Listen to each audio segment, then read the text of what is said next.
The NFL offseason is upon us, and because of that, I wanted to come out here and release my first ever 2022 NFL mock draft. Now, before we get started, you guys know what to do. Hit that like button if you enjoyed, as it really helps out the channel, and also make sure to subscribe if you guys are new and you guys enjoy this type of content so you don't miss out on any new videos like this. Plus, I'm trying to hit 1,000 subscribers, and once I reach my goal, I am finally going to do a face reveal.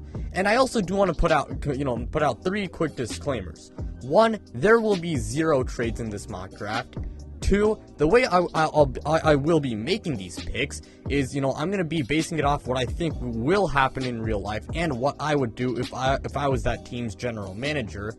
And 3, you guys will likely be seeing this video after the NFL Combine, so some information, it might be a little bit outdated. But yeah, without further ado, let's go ahead and let's get this video started. With the first overall pick, the Jacksonville Jaguars select Evan Neal, a tackle out of Alabama. Now, I do believe that Kayvon Thibodeaux and Aiden Hutchinson are the best prospects in this draft, but Evan Neal is still a top 3 to 5 prospect in this class, and the Jaguars desperately need offensive line help. If they want Trevor Lawrence to develop into a franchise quarterback, then they must address the offensive line. And Evan Neal, he's got all the physical tools to be one of the best tackles in the NFL. This guy's really big, 6'7", over 320, 330 pounds, really a massive guy. And he's got pretty good athleticism for someone his size. And I mean, because of that, I got the Jaguars taking Evan Neal first overall. With the second overall pick, the Detroit Lions select Aiden Hutchinson, an edge out of Michigan. Now, Detroit is going to have their choice of one of the top 2 edge rushers, at number 2, and I'm going to select Aiden in this mock because he is the more polished player, plus he is from Michigan, so that's something. He's got really good technique and power, and he's got pretty decent speed and explosiveness, and I do believe that Aiden Hutchinson, he's a pretty safe bet, and a pretty safe pick. Plus, the guy is a really good leader, and I do believe that he could really help this Lions defense, improve a lot. Plus, this guy, again, as I mentioned before, he's a great leader, and he could be a pretty good off the field as well, and I do believe that he does fit Dan Campbell's culture very well. So because of that, I got the Lions taking Aiden Hutchinson. With the third overall pick, the Houston Texans select Kayvon Thibodeaux, an edge out of Oregon. The Texans, in my opinion, should just go BPA here, and in my opinion, that is Kayvon Thibodeaux. As an Oregon fan, I love Tibbs. He's got fantastic speed, great explosiveness. He's a really, really good athlete, and I mean he's 6'5", 258, and as I mentioned before, he's got amazing explosiveness, and he can play bully ball, when needed. I mean, the guy, he's a really good edge rusher prospect. Now, that being said, I do believe that he is kind of raw, and because of that, maybe he does take a little bit of time before he truly does start to make an impact on the field. But Kayvon Thibodeaux has all the tools to be one of the best edge rushers in the NFL, and I do think that he does have a higher ceiling than Aiden Hutchinson. And Kayvon Thibodeaux, even though he is kind of raw, I wouldn't call him like a super duper raw player that needs like a year or 2 before he does actually make an impact on the field. And overall, Kayvon Thibodeaux, fantastic prospect, and I mean, if he is added to that Houston Texans defense, then the Texans defense is honestly looking kind of promising because they do have some pretty underrated young guns on that defense. With the 4th overall pick, the New York Jets select Kyle Hamilton, a safety out of Notre Dame. The Jets defense was quite horrid last season, and they really need some secondary help, especially since Marcus May is a free agent. Kyle Hamilton, he might be listed as a safety, but he is a Swiss Army knife who can play pretty much anywhere on the field at a really high level. He reminds me a lot of Derwin James, I mean, Derwin James, it's a perfect comp for Kyle Hamilton. And if he landed with the New York Jets, I mean, I'd hate to have to deal with him in my team's division, twice a year, because Kyle Hamilton, he's a truly phenomenal prospect, and if he's here at number 4, and I mean, let's say like Kayvon Thibodeaux and Aiden Hutchinson are are both gone, then I think the New York Jets got to take him, I mean, quite easily, because Kyle Hamilton, this guy is like a generational safety prospect. With the 5th overall pick, the New York Giants select Ike Ekwonu, a tackle out of NC State. Now, whether you think Daniel Jones is the guy or not, NY needs offensive line help desperately, and there's no, I mean, they really cannot develop a quarterback behind this wooden fence of an offensive line. Ike Ekwonu, he's a fantastic run blocker, pretty good in pass protection as well, and he possesses good speed, power, and athleticism, and overall is just a phenomenal offensive tackle prospect. And even though I do believe that Evan Neal is better, Ike Ekwonu, I mean, he's still an elite prospect. I mean, he's right there, you know, he's right with Evan Neal. This guy is truly phenomenal. I'm a massive fan of him, and I mean, if he's there, I mean, if he's the best player available at number 5, then I think he's gonna be a lock to be a New York Giant, because the Giants, again, they need offensive line help, and Ike Ekwonu, I think he's the second best O-lineman in this class. With the 6th overall pick, the Carolina Panthers select Kenny Pickett, a quarterback out of Pittsburgh. The Panthers really got to find a long-term answer at quarterback, and this quarterback class, admittedly, it's really not that strong, but Kenny Pickett, he's not a bad prospect at all. He's got pretty good accuracy, a decent but not amazing arm, but a decent arm, solid mobility, and his ceiling, it's not crazy high, but I mean, it's not like crazy low either, and he's a pretty safe, you know, prospect. And the Panthers, they really just need, I really do believe that they need a safe prospect that they know will be good. And because of that, I do believe that the Carolina Panthers are a very high landing, you know, likely landing spot for Kenny Pickett. With the 7th overall pick via the Chicago Bears, the New York Giants select Tyler Linderbaum, a center out of Iowa. Doubling down on the offensive line might seem a little bit shocking to some people, but the Giants really need offensive line help, and I do believe that they will consider it, and I do believe that they should consider it, and I'm going to go ahead and do it in this mock draft. Tyler Linderbaum, he's a really athletic center, he's really powerful, and he's going to be great in the run blocking department. And if New York wants to develop a franchise quarterback, they got to drastically improve this offensive line, and get, you know, pairing him with, you know, potentially Ike Ekwonu and Andrew Thomas, all of a sudden that offensive line, it looks a whole lot more promising than it did before. With the 8th overall pick, the Atlanta Falcons select David Ojabo, an edge rusher out of Michigan. The Falcons, they can go in a whole lot of different directions with this pick, and I'm going to go ahead and address their pitiful pass rush here. Ojabo, he is raw, and because of that, he is probably going to take some time before he makes an impact on the field, but he reminds me a lot of Odafe Owe from last year, because he's got all the physical tools to be a fantastic player, because David Ojabo, he is a freak athlete. This guy, I mean, he's really fast for someone his size, really strong. This guy, I mean, overall, I mean, he is an athletic freak. I do like David Ojabo a lot, but that being said, I mean, he is a raw prospect. He does need to improve his technique, but if he develops well, then he can really help this Falcons defense turn around. With the 9th overall pick, the Denver Broncos select Matt Corral, a quarterback out of Ole Miss. Now, I'm going to take a quarterback here, assuming Denver cannot get a veteran quarterback in free agency or the draft, or no, not the draft, or through the trade market. And Corral is a little bit more raw than we initially thought, but I think he's still a pretty good prospect. He can be decent right away. He's got good mobility. He's got good arm strength. His accuracy, I mean, it's not that bad. And I mean I guess the biggest issue with him is really just like going through progressions, because I mean, he did play in a very heavy RPO system. But that being said, I mean, I do believe that Matt Corral can be pretty decent right at, out of the gate, and I do believe that he can be a franchise quarterback. And this Denver team, they really just need a quarterback, because with a good quarterback, this team, I mean, they could be a Super Bowl contender with a really good quarterback. With the 10th overall pick via the Seattle Seahawks, the New York Jets select Ahmad Gardner, a cornerback out of Cincinnati.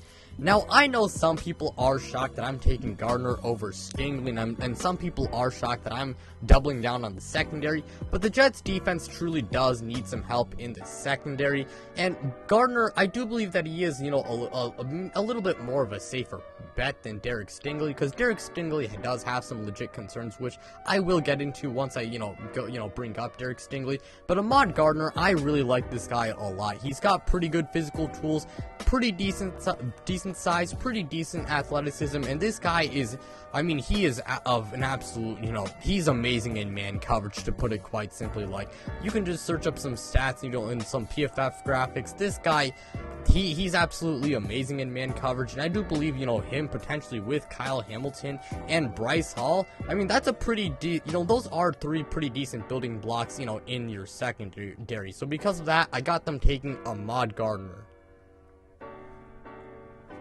With the 11th overall pick, the Washington Commanders they select Sam Howell, a quarterback out of UNC.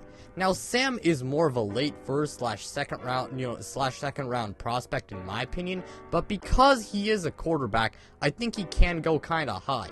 Howell to me has become maybe a little bit underrated in my opinion, and he doesn't have a crazy high ceiling, but he does have, a pretty deep, he is a pretty safe, bet, and I do believe that his floor, it is pretty high, and he should be a pretty solid quarterback, right out of the gate. He's got a pretty good arm, pretty good athleticism as well, and his accuracy, it's really just inconsistent. He does need to improve his, accuracy, when it comes to the consistency part, but if he can do that, then Sam Howell, I do believe that he can be a pretty good, not great quarterback, but a pretty good quarterback, and the Washington Commanders, they do need a good quarterback.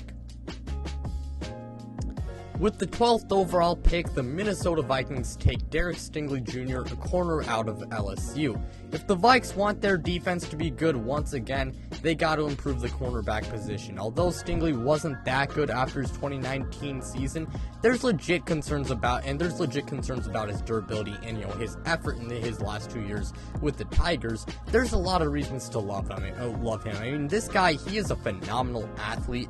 In his freshman season alone was so good to the point where it already makes him one of the best prospects in this draft class. He might take a little bit of time before he does, become an impact player on the field. But if he does, he really does have all the tools to become a superstar in the NFL. And this guy, even though I did take Sauce Gardner, over Derek Stingley, I think you can still make the case that he's still the best corner in this draft class. With the 13th overall pick, the Cleveland Browns take Garrett Wilson, a wide receiver out of Ohio State. I don't care if you think Baker Mayfield is the answer or not. This Browns wide receiver corps, they need help. Jarvis Landry, he's good, but he's not a wide receiver one, and he could be released for cap reasons. And Donovan Peoples-Jones, I do believe that his breakout, I think he will break out soon, but never put all of your eggs in one basket. Garrett Wilson, in Cleveland, that is a perfect fit. He's got the good size, he's a good route runner, he's got good speed, he can work every single level of the field, he's a good red zone threat, and overall is just a really complete wide receiver prospect, plus he is from Ohio. So because of that, I got the Browns taking Garrett Wilson. With the 14th overall pick, the Baltimore Ravens select Charles Cross, a tackle out of Mississippi State. Baltimore can do a variety of things with this pick, but I'm going to go ahead and address the offensive line here. Cross, he went up against top-notch competition in the SEC.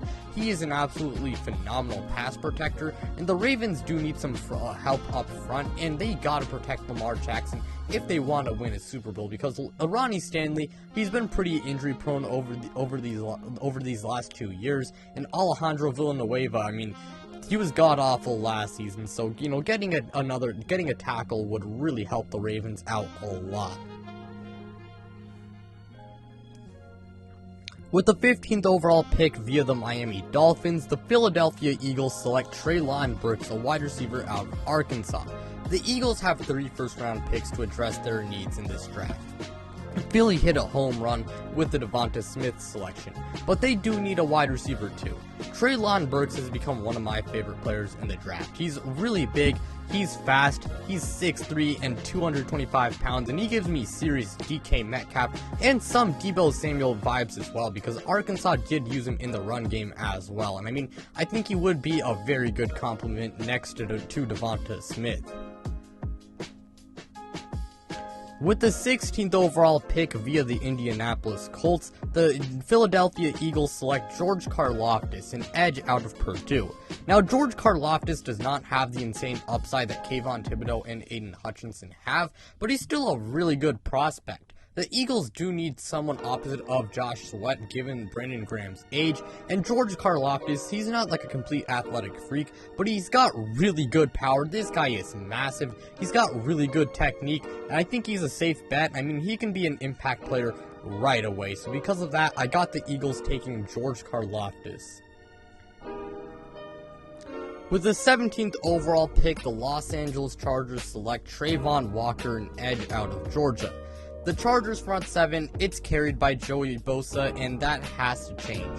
Trayvon has risen up in draft boards a lot, and for good reason. He's super versatile, he's got the speed to play edge obviously, while also having the power to play as an interior defensive lineman, and he even dropped in coverage at times. I mean, this guy, he's really versatile, and I'm a big fan of Trayvon Walker, and I do believe that he'd really help this Chargers front seven improve a lot. And Brendan Staley, he'd have a really fun time with this guy.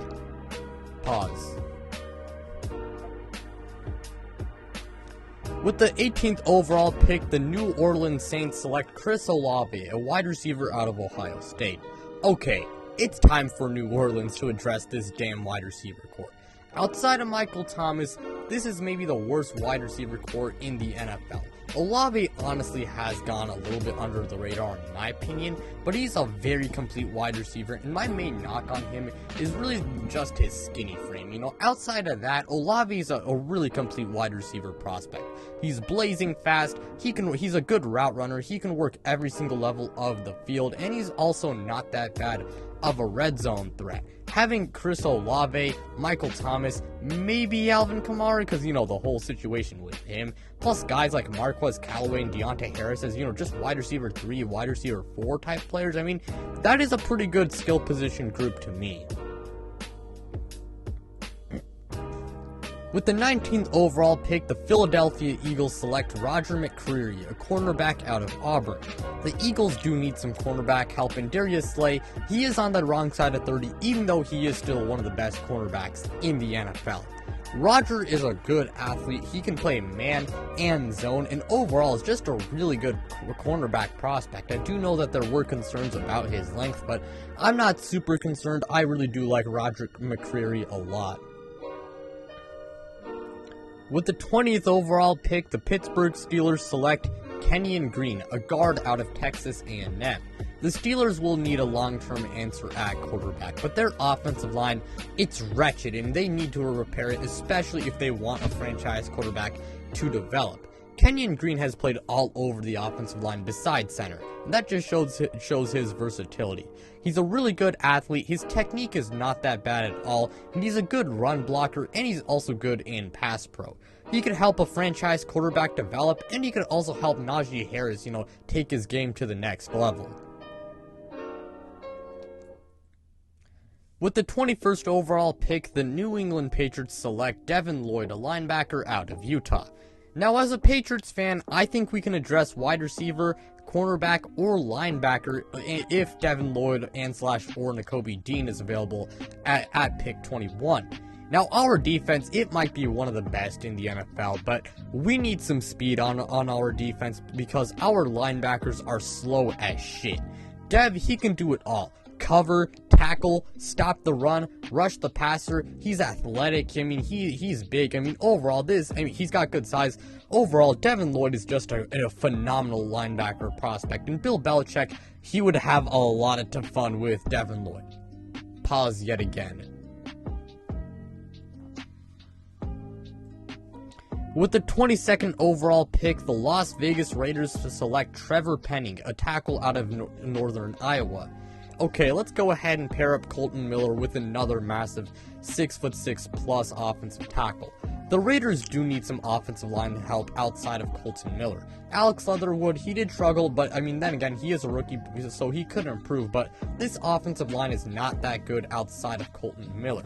Trevor Penning is a massive tackle who's a good athlete, and this guy, I mean, he's like, what, 6'7", like 320 something? I'm not totally sure, but this guy, again, he's massive, and I do believe that he's a really good run blocker, but his massive size, I will say, it could mean that he does get beat at times by quicker edge rushers, but besides that, I like Trevor Penning a lot as a prospect, and I do believe that he would be a really good addition to the Raiders' offensive line. With the 23rd overall pick, the Arizona Cardinals select Jermaine Johnson, an edge rusher out of Florida State. Arizona, they might lose Chandler Jones, so getting an edge rusher to replace him, that is vital. Jermaine Johnson has risen a lot, and that is for good reason. He's a really smart player with good pass rush moves, and athletically, he's also not that bad at all. This guy, he's got pretty good speed, and this guy also has pretty good strength as well. Along with that, he's got a long frame, and he's really explosive, and I'm a big fan of Jermaine Johnson. With the 24th overall pick, the Dallas Cowboys select Nakobe Dean, a linebacker out of Georgia.